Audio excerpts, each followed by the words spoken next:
Hey guys, this is Tails. I'm gonna be reacting to Game Theory, who is WD Gaster Undertale. I know I'm like from a different game universe, different faction, but I've gained a lot of interest in this universe because it's like has so much mystery within it, and I've watched some of MatPat's videos based on Undertale. I'm like, oh my god, just because of your videos, dude. Also, MatPat, if you're watching this, if you're watching my reaction right now, just know I love all of your videos, and I'm planning to, like, buy some of your merchandise. Just let you know. Okay. 3, 2, 1. Beware of the man who speaks in hands. Really? I find people who speak in sign language to be rather pleasant, actually. I love the intro. It's so amazing. Oh, Jesus Christ. Gaster's ruining everything. Dang it, Gaster. Hello, Internet. Welcome to Game Theory, where, deep breath, I think I'm finally ready to tackle Undertale again. But overly dramatic Game Theory voice aside, I gotta be honest with you, Also, if you can't hear my voice while the video is playing, I'll turn down the volume a bit so that you can. That's why I was adjusting the volume a minute. Because the mic right here is really close to the speaker where all the sound comes from, and I'm not sure if you guys can hear me while the video is playing. scared of this game. So, before we begin today's episode, I need to take a moment to level with you all, because it's time I pull back the curtain of the show a bit and address a couple things. Now, don't get me wrong, I love this game.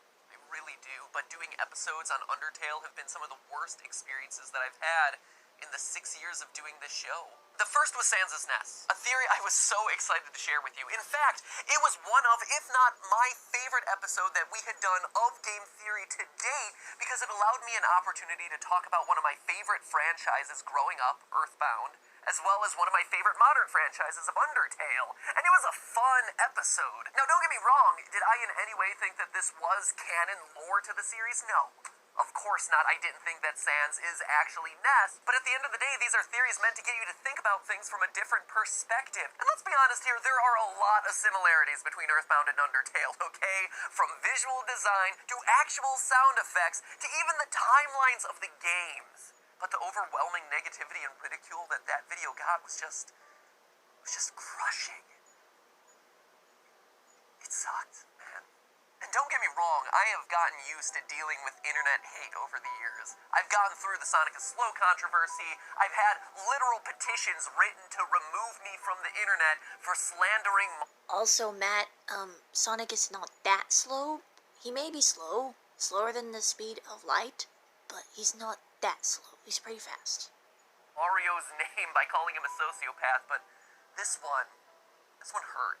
But it was nothing compared to the next time I talked about Undertale on the channel, when I was selected for the honor of meeting Pope Francis as one of the first 10 digital creators to introduce him to the world of online video. And as part of that, we were expected to give him a gift. So I gave him a copy of Undertale and then made a video talking about that.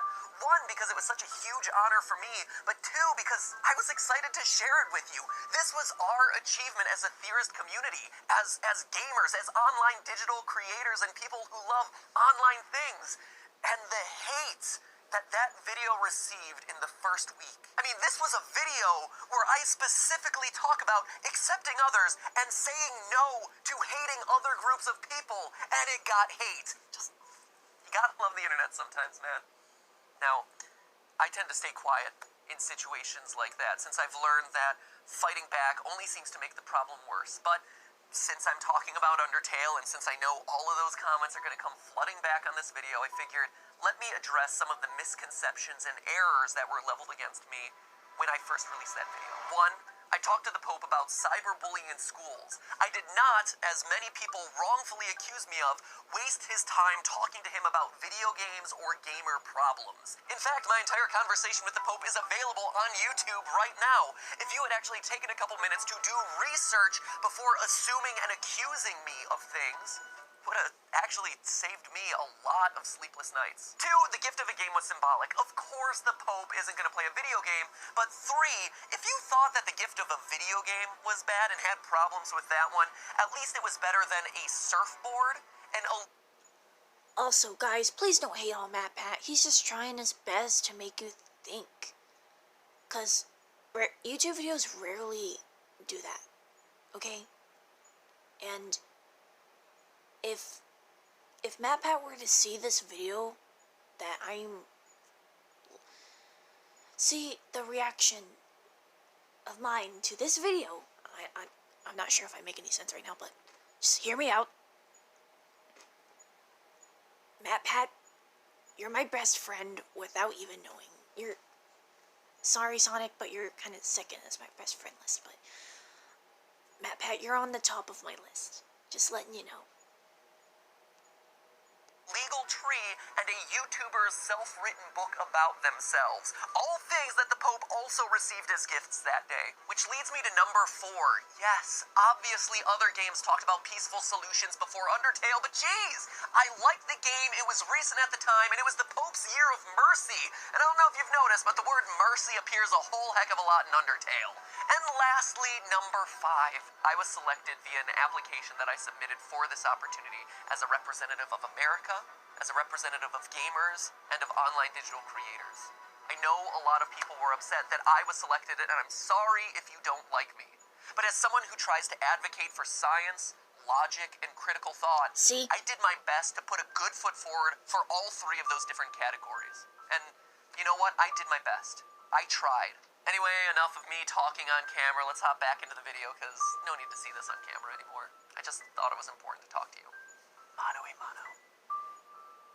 So, as His you can face at the probably end, tell, though. after those 2 videos, I wasn't super enthusiastic about tackling Undertale too much. Anyway, in the wake of all the tension going on in the world lately, I played through Undertale again, and was filled with determination to try and do another episode on it. It was the I most see that requested reference, episode Matt. you loyal theorists wanted back when the game first came out, and to not cover it felt like just leaving the series unfinished, and I'm not the type to give up. So here we are, back in the ring for round 3, to answer everyone's biggest question about the series: who is Gaster? From what I can tell on Reddit, despite all the theorizing in the months...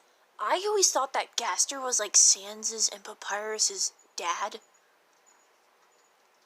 Because of some theories, other than MatPat's theories, like some theories, like one half of Gaster is Sans and the other half is Papyrus.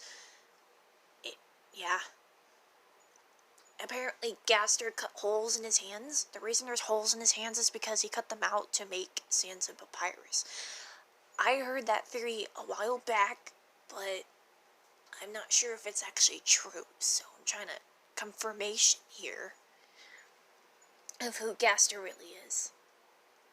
After the game's release, it looks like most people ended up throwing in the towel, writing this mysterious character off as some code Toby Fox tossed in at the end of the development of the game to get people speculating, but without ever coming up with a fully fleshed out story of his own. I, however, disagree. After looking at all the evidence from a ton of different sources, in the game itself, in the game's code dug up from places like the Underminer community, from Toby Fox's own statements and my own scientific look at things, I think you can come up with a fairly solid theory of who Gaster is and what happened to him. So no more sins crawling up my back. I present to you my theory on WD Gaster. Part 1, Gaster has a because freaking there's mustache. a lot to cover here. And like, Aw, seriously, if dang those opening stories weren't enough to convince you that I would Is this love for part this to be a single Dang parter, it. then I don't know what to tell you. I know 2-parters get a ton of hate, and the last thing that I want is more internet shade to be thrown at me on an Undertale video. But I want to give this theory the time and research that it deserves. So just trust me that it has to be 2 parts for my own sanity, and to make this a better viewing experience for you. Because otherwise it would be an under-edited, overly rushed 1-part episode where I crammed in everything and didn't do a good job of explaining it all, okay?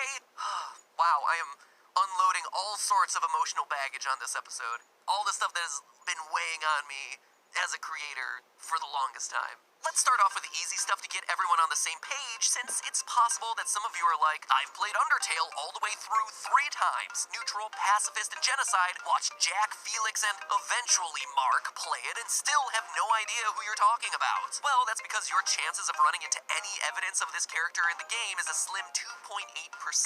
That's right, I did the math. In other words, you could play through the game 100 times and you'd only find Sorry if I'm really references quiet. to I'm just Gaster trying to about listen 3 of and those pay attention. times. Holy Temmy Flakes, Batman, those are some Timmy slim Flakes. chances. So let's Get back the up for a Timmy bit and Flakes. quickly talk about what we know about this character for sure. The first hints of Gaster came from the River Person and his now infamous line of "Beware the man who speaks in hands." Now, obviously, this got players more excited than an annoying dog with a stick, since, you know, there's no one in the game who does anything close to speaking in hands, and in a game already full of hidden secrets and vague clues, this appeared to be another big one, so they started digging. What they found were 4 gray NPCs, labeled in the game files as Monster Kid Goner and 3 G followers, or Gaster followers, with dialogue that provides us the only solid information that we have about this missing character. Through their text, we learn that Dr. W.D. Gaster was the royal scientist before Alphys, was responsible for building the core, i.e. the structure that provides magical power to the underground, and that he disappeared after falling into his creation, getting himself scattered across time and space. Although he may not be physically present, I hate ads. I'm sorry. I'll cut this out in my editing. he's Okay. If my edited version of me cut that ad out, thank you. supposedly always around, since these guys are all super reluctant to discuss him openly. And beyond that, mostly everything else is speculation. There are these Mystery Man images in the game data that many speculate might be him, but flip this character upside down. Here, you don't have to imagine it, we can do it through the power of editing. And boom! This could also be him. See the face? Just like so many other things in this game, appearances may be deceiving. There's also this wispy white thing that could also be him according to online theories, but again, it's all just speculation. Game speculation. Oh my god. So where does all this speculation end up and the theorizing begin? Well, theories are hypotheses supported by evidence, so let's start gathering evidence. Now, whether or not the gray NPCs show up is based on a weird stat programmed into the code called the fun value. Basically, whenever you start a new game, Undertale picks a random number between 1 and 100. Depending on what number you get, different things happen in the game. It keeps things spicy, and also That's probably why when I watch some gameplay of Undertale, there's like different characters popping around. I'm just like, wait, where's the other character that was there before? And it's like showing different other characters. I'm just like, what? It confused me a lot, but now that I know that there's a fun value in it, I'm just like, oh, that probably explains it. Anyway, I'm gonna stop this here. I don't really have much space on my phone, so I'm gonna do my best job of editing everything correctly. I'm not a pro at it, but I'll try my best anyway. See you guys later.